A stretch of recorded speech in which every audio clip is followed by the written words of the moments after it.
大胖媳妇儿带着他加拿大的老母亲去体验了一下北京老胡同，结果被后海区人力车夫拉进了永久黑名单。到了后海，温迪见到了人力车，没见过呀，嗨起来了，要乘车。拉车师傅离远看，哎，一金发女郎远远走来，看着挺年轻的。温迪过去说：“我可以吗？”师傅是个老北京啊，上来吧您。温迪说：“那我可以带着我的儿子一起乘车吗？”师傅说：“行啊，上来吧。”温迪一回头，儿子过来，儿子就过来了。师傅大受震撼，这不行，这不成。温迪说：“你说的我可以带儿子，哎，儿子上来，儿子上来。”然后后海之行就开始了。师傅蹬了不到20分钟，蹬抽筋了，回头跟他娘俩说：“景基本就是这样，该看的都看了。”大胖姐说：“这个海我光看后边了，还没看前边呢。”师傅说：“这个海只有后边，没有前边。”温迪说：“为什么？”师傅说：“因为它叫后海，它叫后海。”温迪说：“那时间上还差12分钟呢。你告诉我，为什么在这个后海观光可以差时间？师傅说：“因为后海也叫什刹海，也叫什刹海。”然后师傅就开始解释说：“我吧，不是说不拉您，我是拉着你们娘俩，我蹬不起来，您知道吗？我这5点钟交车，我就是现在折返我都来不及了。我这不交车，人给我罚款。”一听罚款这个词儿，温迪抽了。什么罚款？我说温迪啊，温迪，冷静，呼吸，罚他，不罚你。大胖姐说：“你还不了解他们，他就听不了罚钱这个词儿，一听着钱从兜里掏出来，哎，这个动词他就要嘎，重度焦虑。他不管是谁的兜，这么说吧，就是国民消费总值每1块钱的涨幅，都是从我妈命上压过去的。那英国女王在世的时候，明明有马，又买了一匹新马，这女王3月没说话，3月没说话。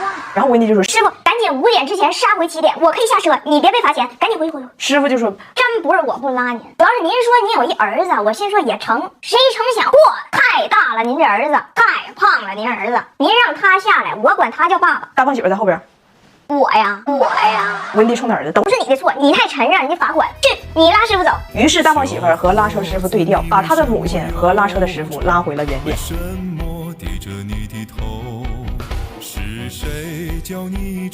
Hello， 你好。Hello， 你好。劳驾，您呢？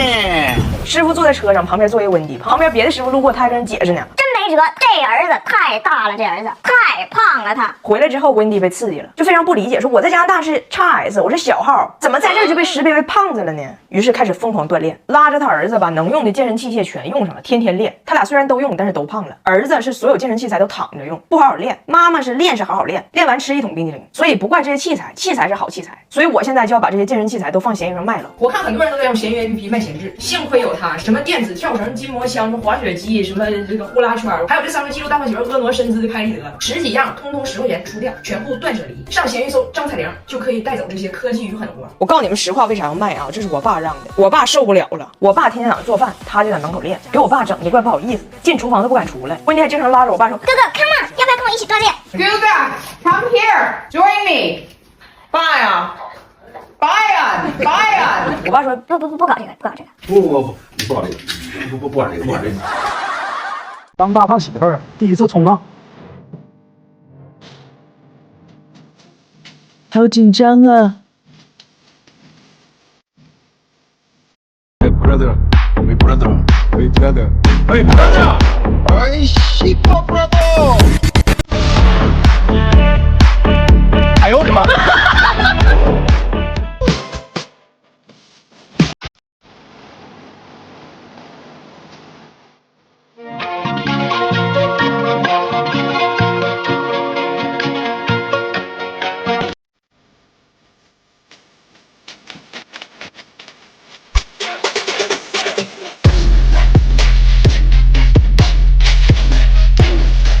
你是来拉屎的吧？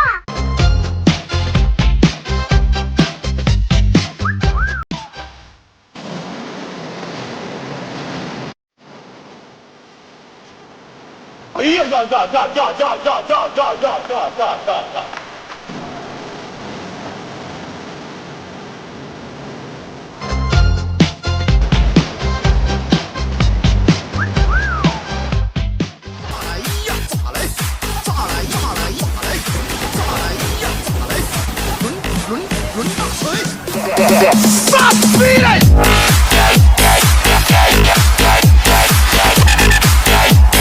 我大意了啊！哎呀妈，逗死我了！我的儿子张打铁他是一个小混血，但是呢，张打铁去了一个外国局，啥也听不懂，完全不能融入，气得丢下他姐自己提前走了，气离席了。爸爸，我走了。虽然我领着拿铁出去，很多人看着他那个样会说，哎呀，这是个小外国孩，但是大家不知道，俺家这个小外国人啊，他没出过国，而且他还不会说英语，他都1岁半了，才第一次看着从国外回来的爹和姐。在那之前，他生在东北黑土，熟练广场歌舞，唱的第一首歌是9岁的蝴蝶，说的第一句话是干哈呢，老爷？所以他跟这个外国文化压根就没有什么关系。现在他都2岁多了，他爸和他姐都从国外回来了，但他坚决不跟他俩学英语，而且家里谁一说英语他就烦。我听不懂，我听不懂，我听不懂。然后昨天俺家小达收到了一个他的朋友的生日 party 的邀请函，邀请函上面还写就是受邀的小朋友可以带着你的兄弟姐妹一起来 party。小达就带着拿铁去了，拿铁本来乐呵去的，蹦蹦哒哒一心热情扑到了人群之中，被人家一个 Hello how are you doing 直接干直眼了。待了一会儿发现情况不对，就是看着这么多张嘴在叭叭叭叭说话，但就捕捉不到一句自己熟悉的语言。张拿铁离开了餐桌，走向了草坪，问了一句苍天：“这是什么声音？”这什么事情啊？然后他姐呢，非逼着他社交，拿铁也听不懂啊，为难孩子了。老达的朋友带着他玩飞盘，告诉他拿铁够，拿铁够。拿铁说够啥呀？够不着啊，够不着啊！吃东西也不适应，看着这一桌吃沙拉的，喝冰饮料的，拿铁非常气愤，不吃。小达说：“哦，我的小弟弟 ，Do you like the salad？” 拿铁贼横，我听不懂，我听不懂。小达说：“我让你吃沙拉，拿铁说沙拉，我不吃沙拉。小达说那你要吃啥？拿铁，我要回家，我要喝粥，喝粥。反正整个 party 吧，刚开始还跟人主动社交2回，后来完全放弃。有个小孩非常热情过来跟拿铁叭叭叭叭说一堆，拿铁。我听不懂，我听不懂。回家了，我问拿铁，我说拿铁咋样？今儿玩的好不？拿铁告诉我不好，那帮人啥玩意儿啊？啥玩意儿？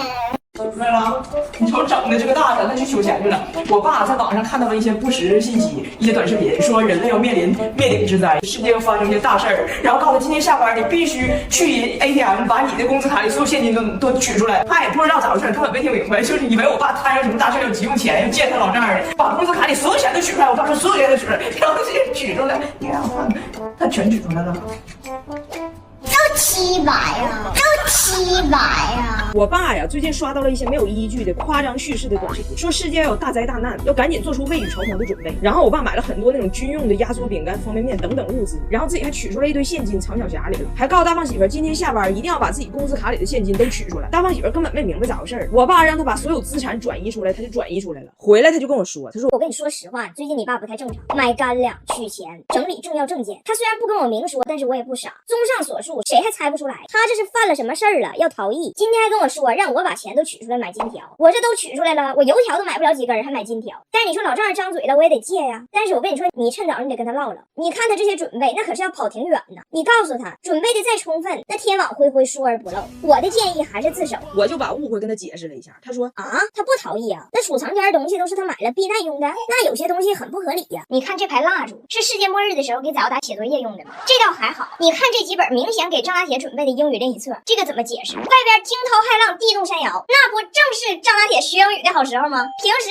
还静不下来心。我俩呀，就是一晚上搁那劝我爸。大胖媳妇说，爸呀，你不能听那些短视频博主说啥就是啥，那短视频张口就来，那张彩玲天在视频里还说我傻了吧唧。那你认识我本人，那你知道他说那玩意儿。我爸说有错吗？不就是你们，不就是你们。我俩最终把我爸说明白了，但是俩孩子都听着关于世界末日的讨论了。早打就过来问我，那妈妈，如果世界末日真来了，你会带着什么逃亡？我说那必须带着你俩呀！你爸要是1个月之内没把妈吃了，我还得带着护舒宝第3代液体卫生巾。从第1代升级到现在，他一直最懂女性，全新升级，完善细节需求，给女性无感般的细致保护，一吸到底，隔离细菌，更好维护女性健康，创新体感都在细节。但是面对世界末日，俺家这个载奥达和张大铁还是有截然相反的态度。拿铁，我觉得世界末日就是外星人来了。拿铁，如果外星人来了，你怎么办？